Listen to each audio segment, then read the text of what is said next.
X मुस्लिम सलीम वास्तिक पर इस वक्त बड़ा अपडेट आया है। सलीम वास्तिक को दिल्ली पुलिस ने पुराने एक मामले में गिरफ्तार किया है। मामला एक बच्चे का अपहरण और अपहरण के बाद में फिरौती मांगी गई और उसके बाद में फिरौती ना मिलने के कारण अब 1995 में एक बच्चे का मर्डर कर दिया गया था, जिसमें सलीम वास्तिक की भी संलिप्तता थी। और अब पुलिस ने उसको 1995 के बाद आज यानी कि आज की तारीख में उसको गिरफ्तार किया है। स्वामी जी मेरे साथ में है, शांभवी पीठ के पीठाधीश्वर जी हैं।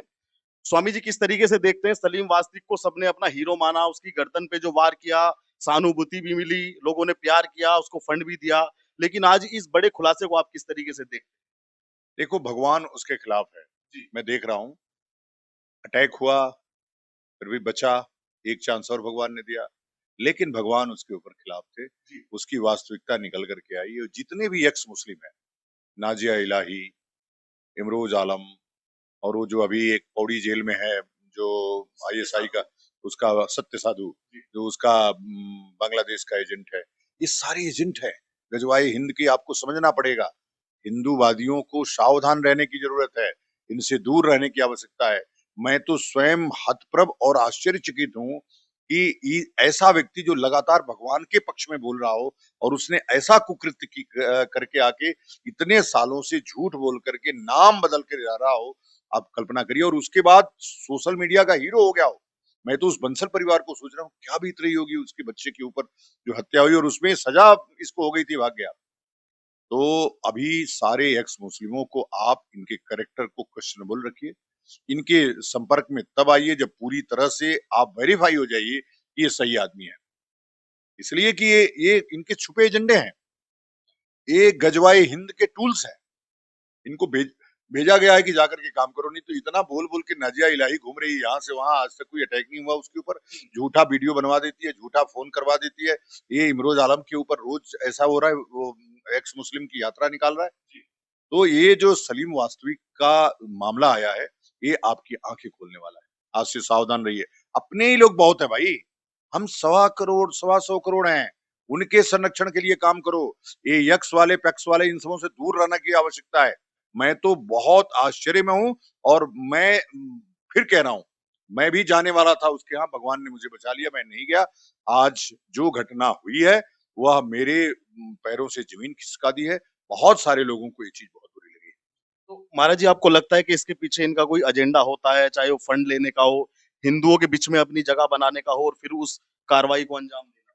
देखो, इनका पूरा एजेंडा ही है। एक तो एजेंडा ये है कि अगर इस्लामिक है, हिंदू के पक्ष में बोलेंगे तो पैसा मिलेगा, लोग चंदा देते हैं कुछ ना कुछ, फिर सोशल मीडिया पर रीच बहुत बढ़ जाती है, आप सनसनी हो जाते हैं, उससे पैसा आता है आपको।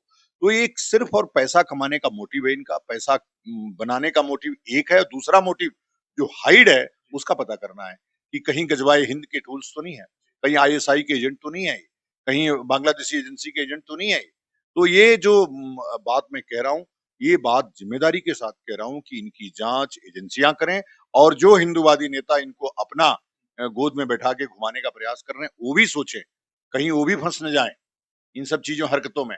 तो मैं निश्चित रूप से इनके एजेंडे से वाकिफ तो मैं पहले ही था। ये जितने भी हैं, वो जितने भी हैं, सब केवल सनसनी वाले हैं, इनसे सावधान रहने की जरूरत है। तो महाराज जी, खाली सलीम वास्तिक पे ऐसा हुआ है या आपको औरों पे भी संदेह, औरों की भी जांच होनी चाहिए, जांच के दायरे में आनी चाहिए? सब पे मैं तो कह रहा हूँ कि एक्स वाली कॉन्सेप्ट को अभी आज जो धक्का लगा है, इसे होल्ड कर दीजिए। इसको बिना जांच बिना वेरीफाई किए नहीं कीजिए। जितने भी नाम मैंने लिए हैं, वो नाम जो अभी सनसनी बने हुए हैं, उनको देखना बंद करिए, उनके साथ बैठना बंद करिए, उनसे दूर हो जाइए। ये सब के सब आईएसआई के एजेंट हैं। आज आप कैसा महसूस कर रहे हैं? जिस सलीम वास्तिक को आपने थोड़ा मदद भी किया, मन में सहानुभूति भी थी, लेकिन आज आपके विचार प्रेजेंट? ये देखो, सोच सोच के पसीना आ रहा है कि ऐसा भी हो सकता है, ऐसे धोखे हो सकते हैं। हिंदुओं के साथ लगातार धोखे हुए हैं, नहीं तो भारत में इस्लाम आता ही नहीं।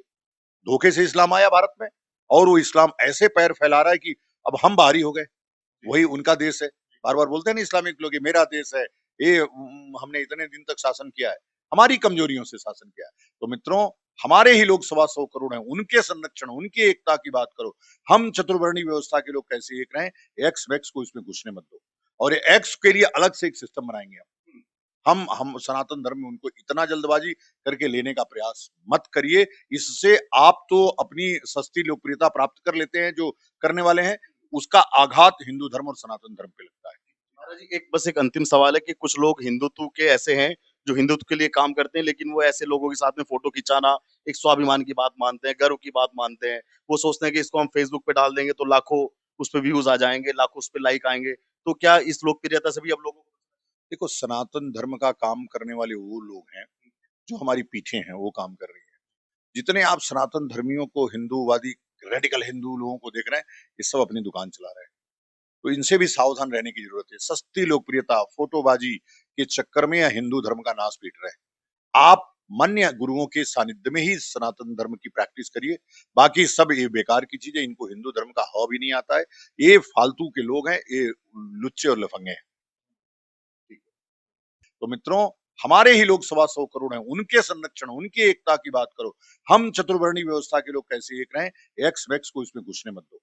और एक्स के लिए अलग से एक सिस्टम बनाएंगे हम सनातन धर्म में उनको इतना जल्दबाजी करके लेने का प्रयास मत करिए। इससे आप तो अपनी सस्ती लोकप्रियता प्राप्त कर लेते हैं, जो करने वाले हैं उसका आघात हिंदू धर्म और सनातन धर्म पे लगता है। तो इनसे भी सावधान रहने की जरूरत है। सस्ती लोकप्रियता, फोटोबाजी के चक्कर में या हिंदू धर्म का नाश पीट रहे हैं। आप मान्य गुरुओं के सानिध्य में ही सनातन धर्म की प्रैक्टिस करिए। बाकी सब ये बेकार की चीजें, इनको हिंदू धर्म का हवा भी नहीं आता है। ये फालतू के लोग हैं, ये लुच्चे और लफंगे हैं। मैं तो बहुत आश्चर्य में हूँ। और मैं फिर कह रहा हूँ, मैं भी जाने वाला था उसके यहाँ, भगवान ने मुझे बचा लिया, मैं नहीं गया। आज जो घटना हुई है वह मेरे पैरों से जमीन खिसका दी है। बहुत सारे लोगों को ये चीज बहुत बुरी लगी। तो महाराज जी, आपको लगता है कि इसके पीछे इनका कोई एजेंडा होता है, चाहे वो फंड लेने का हो, हिंदुओं के बीच में अपनी जगह बनाने का हो और फिर उस कार्रवाई को अंजाम देना? देखो, इनका पूरा एजेंडा ही है। एक तो एजेंडा ये है कि अगर इस्लामिक है, हिंदू के पक्ष में बोलेंगे तो पैसा मिलेगा। लोग चंदा देते हैं कुछ ना कुछ। फिर सोशल मीडिया पर रीच बहुत बढ़ जाती है, आप सनसनी हो जाते हैं, उससे पैसा आता है आपको।